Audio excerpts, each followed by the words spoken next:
जय हिंद, वंदे मातरम। साथियों, स्वागत है डेली स्टडी में। आज की वीडियो में टॉप 25 क्वेश्चंस कराऊंगा जो कि मिक्स क्वेश्चंस होगा, यानी कि आप समझ सकते हैं कि ये आपका एक प्रकार से प्रैक्टिस हो रहा है और एक्सप्लेन भी हम आपको करने की कोशिश करेंगे। तो इस वीडियो के अंत तक बने रहिएगा। ये सभी के सभी क्वेश्चंस आपके परीक्षा में अक्सर पूछे जाते हैं। तो चलिए शुरू करते हैं। पहला प्रश्न है, किस राज्य को भारत का एग बाउल कहा जाता है, यानी कि अंडे का कटोरा किस राज्य को भारत में जो है कहा जाता है?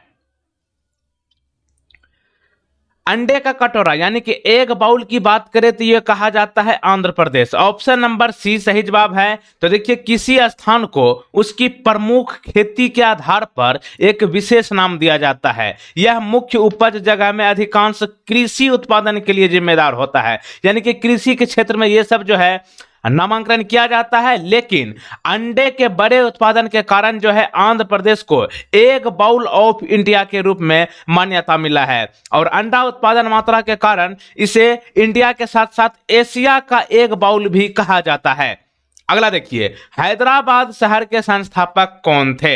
हैदराबाद जो कि तेलंगाना की राजधानी है, इस राजधानी के संस्थापक कौन थे? यह होगा आपका Mohammed Quli Qutb Shah. Option number D. तो देखिए, 1591 में मोहम्मद कुली कुतुब शाह ने मूसी नदी के तट पर हैदराबाद नामक एक नए शहर का नाम निर्माण किया। तो डायरेक्ट पूछेगा कि हैदराबाद शहर जो है किस नदी के किनारे बसा है? मूसी नदी के किनारे। और कुतुब शाह का जन्म कब हुआ? 1565 ईस्वी में। और ये जो है सुल्तान इब्राहिम कुली कुतुब शाह के तीसरे पुत्र थे और इन्होंने चार मीनार का निर्माण करवाया है। डायरेक्ट प्रश्न पूछता है कि चार मीनार कहां है? हैदराबाद में है। चार मीनार का निर्माण किसने करवाया? मोहम्मद कुली कुतुब शाह। अगला देखिए, भारत में सर्वोच्च न्यायालय यानी कि सुप्रीम कोर्ट की स्थापना सबसे पहले किस अधिनियम के तहत की गई थी? आप देख सकते हैं कितना रंगीन में जो है आपका सुप्रीम कोर्ट है। ये जो है सबसे पहला स्थापना हुआ था 1773 का विनियमन अधिनियम के द्वारा। तो ऑप्शन ए सही जवाब है। तो देखिए, भारत में सर्वोच्च न्यायालय यानी कि सुप्रीम कोर्ट की बात करें तो इसकी स्थापना जो है 1935 में की गई थी, लेकिन ये जो है आपका 1773 का विनियमन अधिनियम के तहत किया गया था। लेकिन इस समय जो ये भारत का संघीय न्यायालय के रूप में मान्यता मिला था। लेकिन 26 जनवरी 1950 को जो है भारत के उच्चतम न्यायालय के रूप में इन्हें मान्यता दी गई। और सुप्रीम कोर्ट में जजों की संख्या कितनी होती है? 34, जिनमें कि एक होता है मुख्य न्यायाधीश, बाकी के 33 जो मुख्य न्यायाधीश होते हैं ये मुख्य न्यायाधीश का सहायक होते हैं, यानी कि एक मुख्य न्यायाधीश, 33 सहायक न्यायाधीश। अगला देखिए, दूध का सफेद रंग किसकी उपस्थिति के कारण होता है? दूध जो हमारे गौ माता से जो हमें प्राप्त होती है, ये दूध जो है किस वजह से सफेद रंग का होता है? तो सही जवाब होगा ऑप्शन नंबर डी, केसिन के कारण। तो देखिए, दूध का सफेद रंग केसिन की उपस्थिति के कारण होता है। कैसिन जो है दूध में मुख्य प्रकार के प्रोटीन में से एक होता है और ये कैल्शियम और फॉस्फेट के साथ मिलकर छोटे कण बनाते हैं और इन्हें मिसेल कहा जाता है। अगला देखिए, भारतीय संविधान के अनुच्छेद 5 से 11 किस पहलू से संबंधित है? यानी कि संविधान का अनुच्छेद 5 से 11 के बीच कौन सी बातें बताई गई है? तो यह होगा आपका भारत की नागरिकता से संबंधित। ऑप्शन ए सही जवाब है। तो देखिए, भारतीय संविधान के अनुच्छेद 5 से 11 भारत की नागरिकता से संबंधित है और नागरिकता भारतीय संविधान के कौन से भाग में व्याख्या की गई है? भाग 2, ठीक ना, 2। और भारत की नागरिकता जो है कहां के संविधान से लिया गया है? किस देश के संविधान से? ब्रिटेन के संविधान से लिया गया है। अगला देखिए, इनमें से किसका मुख्यालय ऑस्ट्रेलिया के वियना शहर में है? आप ऑप्शन को जरा गौर से देखिए और बताइए कि यहां पर ऑस्ट्रेलिया के वियना में इनमें से कौन सा संगठन का हेडक्वार्टर है? World trade organization, world health organization, या फिर organization of petroleum exporting countries, या फिर इंटरनेशनल लेबर ऑर्गेनाइजेशन? सही जवाब होगा organization of petroleum exporting countries, जिसको आप लोग ओपेक कहते हैं। तो ऑप्शन सी सही जवाब। इनके अलावा वर्ल्ड ट्रेड ऑर्गेनाइजेशन यानी कि WTO का हेडक्वार्टर कहां है? Geneva, Switzerland. World health organization यानी कि WHO, इसका हेडक्वार्टर कहां है? Geneva, Switzerland. International labour organization, इसका हेडक्वार्टर कहां है? Geneva, Switzerland. और ये organization of petroleum exporting countries का हेडक्वार्टर है वियना शहर में, वियना जो है ऑस्ट्रेलिया में है, ऑस्ट्रिया। अगला देखिए, यूएनएस का मुख्यालय कहाँ है, क्या नाम है, यूएनएस, यूएनएससी है, ठीक ना। यूएनएससी का मुख्यालय की बात करें तो ये होगा New York, option number B. UNSC का पूरा नाम क्या होता है, यूनाइटेड नेशन सिक्योरिटी काउंसिल, और हिंदी में कहते हैं संयुक्त राष्ट्र सुरक्षा परिषद। और इसका काम क्या है, अंतर्राष्ट्रीय शांति और सुरक्षा सुनिश्चित करने में महासभा में संयुक्त राष्ट्र के नए सदस्यों के प्रवेश की सिफारिश करने और संयुक्त राष्ट्र चार्टर में किसी भी बदलाव की मंजूरी देने का कार्य करना है। और इसका मुख्यालय न्यूयॉर्क, संयुक्त राज्य अमेरिका में है। अगला देखिए, मुख्यमंत्री कैसे चुना जाता है, मुख्यमंत्री जो एक स्टेट का मुखिया होता है, इसको कैसे चुना जाता है, तो इसको चुनते हैं चुनाव में बहुमत प्राप्त दल के विधायकों द्वारा। तो ऑप्शन बी यहां पे सही जवाब है। तो देखिए, मुख्यमंत्री को राज्य में सरकार का मुखिया कहा जाता है और ये चुनाव में बहुमत प्राप्त करके दल के विधायकों द्वारा बनते हैं। अच्छा, संविधान के कौन से अनुच्छेद में मुख्यमंत्री की नियुक्ति राज्यपाल द्वारा होता है, तो संविधान के अनुच्छेद 164 कहता है ये बातें, ध्यान रखिएगा। मुख्यमंत्री को शपथ कौन दिलाता है, राज्यपाल दिलाता है, और त्याग पत्र भी इन्हीं को सौंपते हैं। 1194 में चंदावर के युद्ध में मोहम्मद गौरी ने किसे पराजित किया था।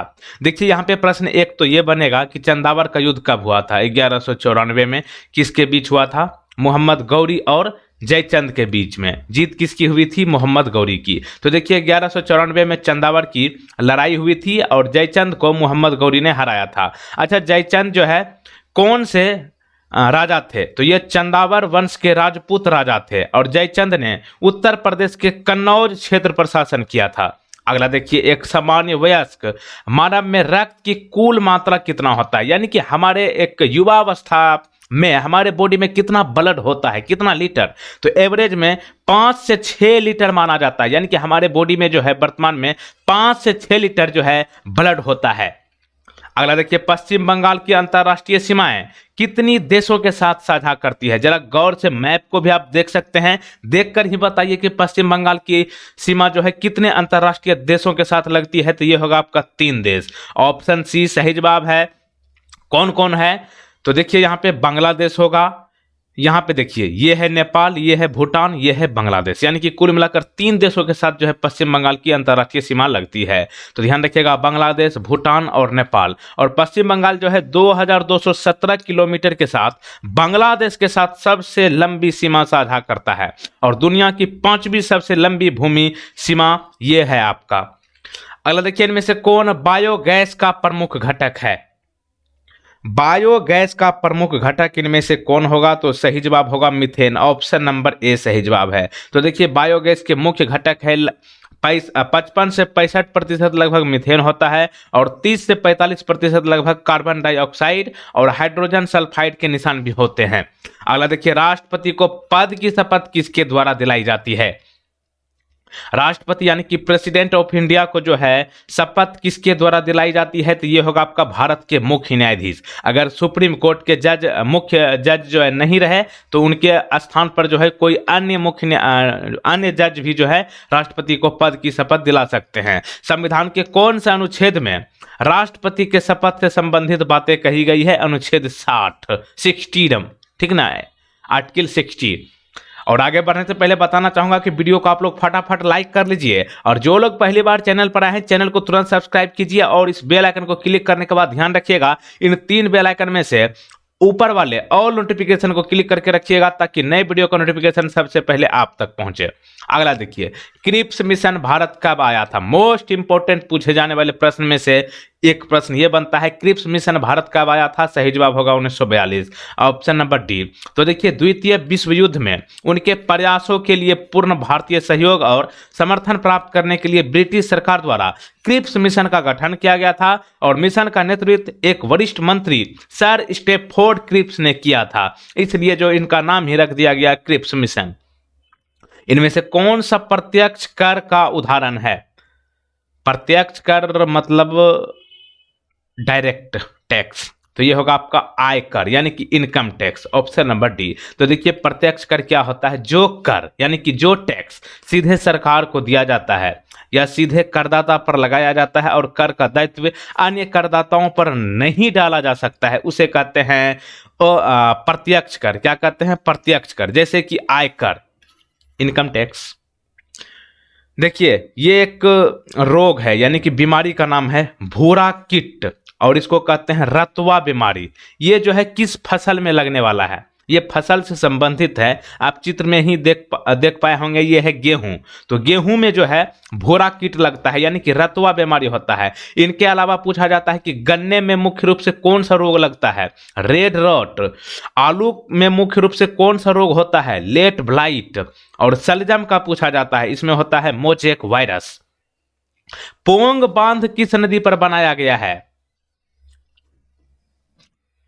पोंग बांध की बात करें तो यह होगा आपका ब्यास नदी, ऑप्शन नंबर सी। तो देखिए पोंग बांध को और किस नाम से जाना जाता है, महाराणा प्रताप सागर बांध कहा जाता है। पोंग बांध को पोंग जलाशय कहा जाता है या फिर पोंग बांध झील भी कहा जाता है।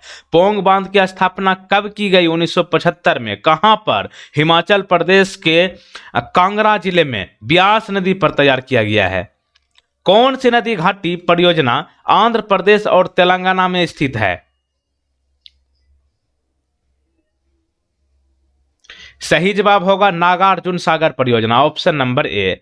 तो देखिए गुंटूर जिले में यह है आपका आंध्र प्रदेश में है और नालगोंडा जिले में तेलंगाना के बीच ये जो है आपका परियोजना है और इसका निर्माण 1955 और 1967 के बीच किया गया था। और बांध को गोदावरी पेन्ना नदी को जोड़ने वाली परियोजनाओं के लिए एक लिंक के रूप में प्रस्तावित किया गया है।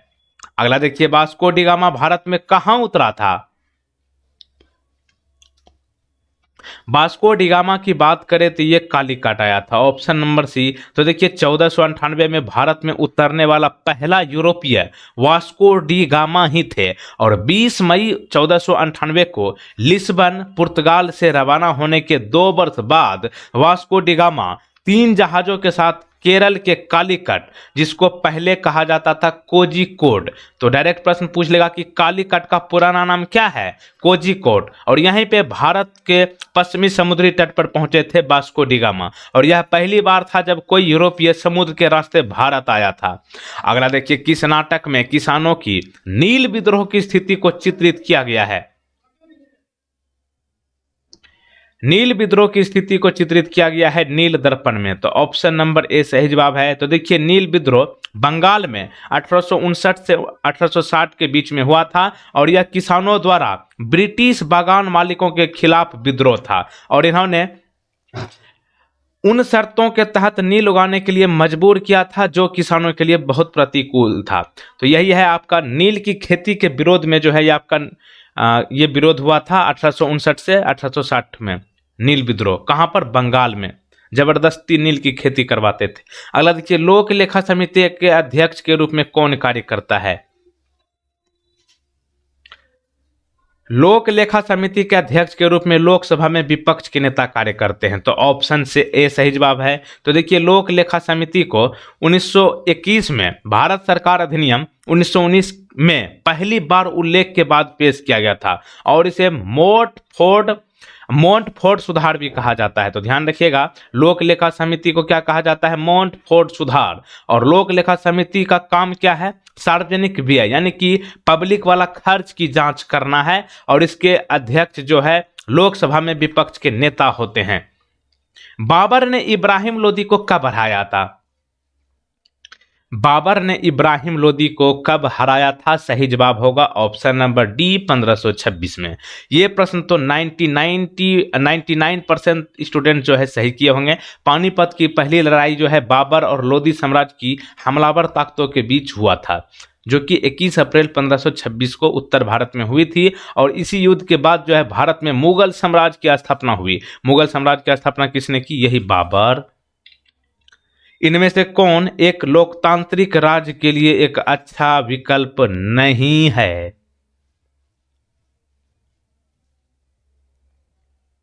तो यह होगा आपका एक दलीय व्यवस्था। Option number A. तो देखिए एक दलीय व्यवस्था मतलब क्या, जैसे कि भारत में एक ही कोई राजनीतिक पार्टी रहेगा तो क्या होगा, सब कल्याण हो जाएगा सबका, मतलब उसका मनमर्जी होगा, जो करेगा वही करेगा, अपने अनुसार चलेगा। तो विरोध करने वाला भी होना चाहिए, कहा जाता है ना, विरोध करने वाला रहेगा ना तब आपकी हैसियत को पता लगेगा, तब जा करके आप आगे बढ़ जाइएगा। तो मतलब विरोधी भी होना चाहिए, तब जो है आप आगे बढ़ सकते हैं। तो देखिए एक राजनीतिक दल लोगों का एक समूह है जो चुनाव लड़ने और सरकार में सत्ता संभालने के लिए एक साथ आते हैं, इसलिए जो है लोकतांत्रिक राज्य के लिए एक दलीय व्यवस्था होना गलत है। तो ऑप्शन यहाँ पे ए ही सही जवाब होगा, क्योंकि यहां पे पूछा था कि एक अच्छा विकल्प नहीं है। फिरोज शाह किस वंश के थे? फिरोज शाह की बात करें तो ये होगा तुगलक वंश के थे, तो ऑप्शन नंबर बी। तो देखिए फिरोज शाह तुगलक का जन्म कब हुआ था? 1309 ईस्वी में, और ये अपने चचेरे भाई मुहम्मद बिन तुगलक के निधन के बाद दिल्ली के सुल्तान बने थे। पृथ्वी के घूर्णन अक्ष का शीर्षक कौन क्या है? पृथ्वी के घूर्णन अक्ष का शीर्षक कोण की बात करें तो यह होगा 23.5 डिग्री, यानी कि 23.5 डिग्री, ऑप्शन नंबर बी। तो देखिए पृथ्वी का घूर्णन अक्ष वह रेखा है जिसके साथ यह सूर्य की परिक्रमा करते हुए अपने चारों ओर घूमती है।